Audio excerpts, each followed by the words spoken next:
Next on Worcester News Tonight, Governor Charlie Baker declares a public health emergency, announcing a temporary ban on the sale of all vaping products. We have local reaction. Plus, Worcester's Election Commission out in the city Monday, encouraging people to register to vote.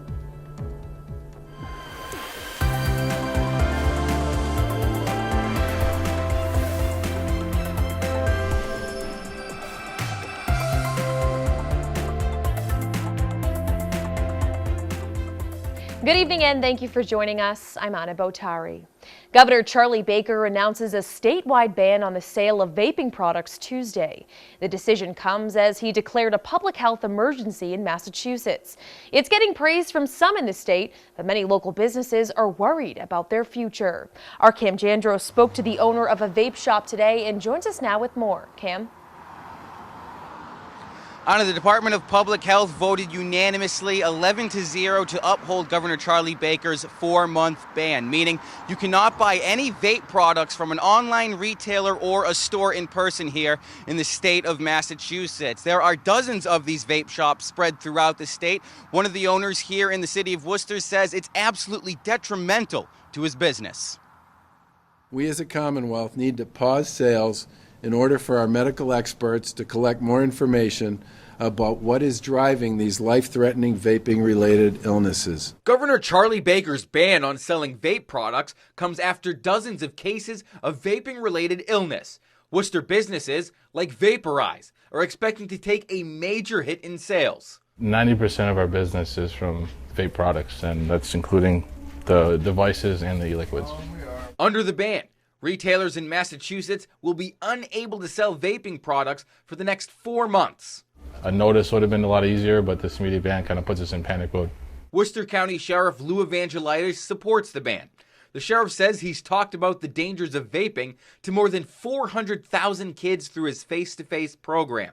And the ease of access of these products is what's concerning. They can create the oils in these, they can mix them in such a way that they have no odor and they have no plume, no smoke.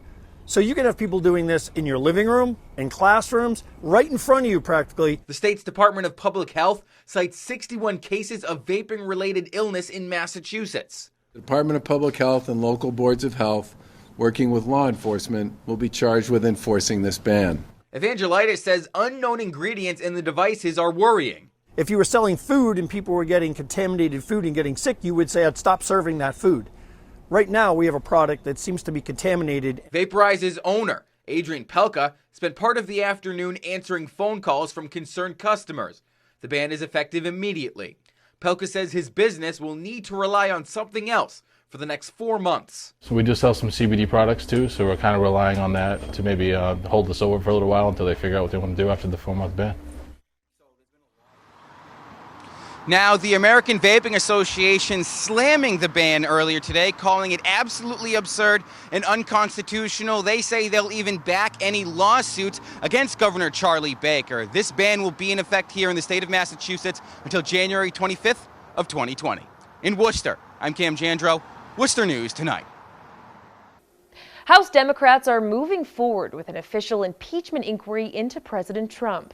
House Speaker Nancy Pelosi outlined the Democratic conference's plans for the investigation on Tuesday. I'm directing our 6 committees to proceed with their investigations under that umbrella of impeachment inquiry. The president must be held accountable. No one is above the law. The number of congressional Democrats calling for impeachment has been steadily growing, but a whistleblower complaint regarding President Trump's phone call with Ukraine led to several more members declaring their support for this step. The complaint allegedly states the president threatened to withhold aid from Ukraine unless its leaders investigated the Biden family.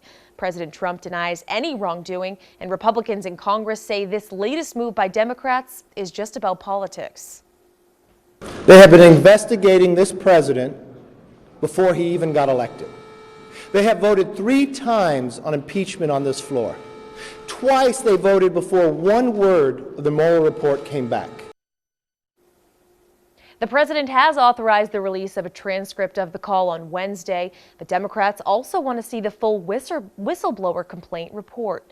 Congressman Jim McGovern reacting to the impeachment inquiry by tweeting, "The president asked a foreign power to make up political dirt on a potential opponent. He abuses the power of his office, threatens our national security, and undermines our Constitution, which he swore to uphold. As I've said before, he's unfit for office and should be impeached." The voter registration deadline is just a few weeks away, and Monday, the Worcester's Election Commission encouraged people to register. The effort is part of National Voter Registration Day. Assistant City Clerk Nico Vangeli connected with people at the Worcester Public Library, helping them look up their status, find their polling location, or register. He says the primary only saw an 8.7% voting turnout, and they're hoping to increase the number for the general election. Vangeli says it's important to pay attention and participate in local elections. Local elections, that's where it matters the most. We were just discussing that earlier. Voting for the mayor, for the city council, for school committee, those are the representatives that represent you at the local level, and that's where those decisions that really affect your everyday life really matter when you select those candidates. The deadline to register to vote is October 16th.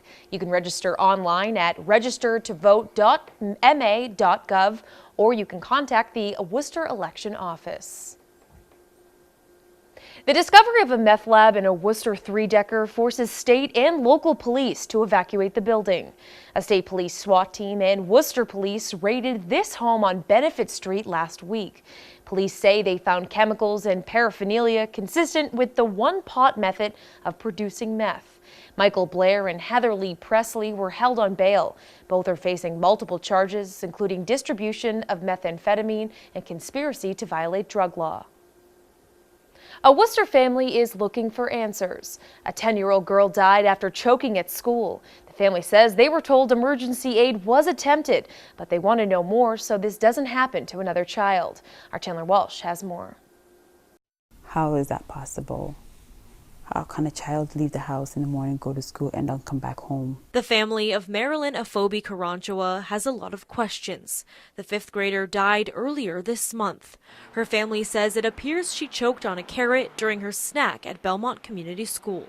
Per the narratives that we are getting, it seems there was a break. The puzzle doesn't go together. Uncle Ken Asafa-Waje says Marilyn ran to the bathroom and was complaining to a friend she couldn't breathe. He says some at the school performed CPR and Marilyn was taken to the hospital, but died days later from lack of oxygen to her brain. How even the CPR was performed, who did it, and how long did it take them to do that? Who responded? Godmother Nadia Nkansa says the 10-year-old was an ambitious, intelligent girl who loved to read and preach at her church. Children, teens, young adults, and adults in Christ Jesus, amen.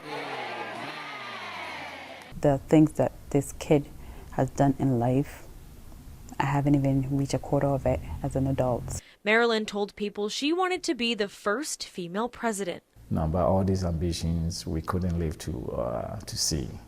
I think we will be in a perfect world if we all be like her.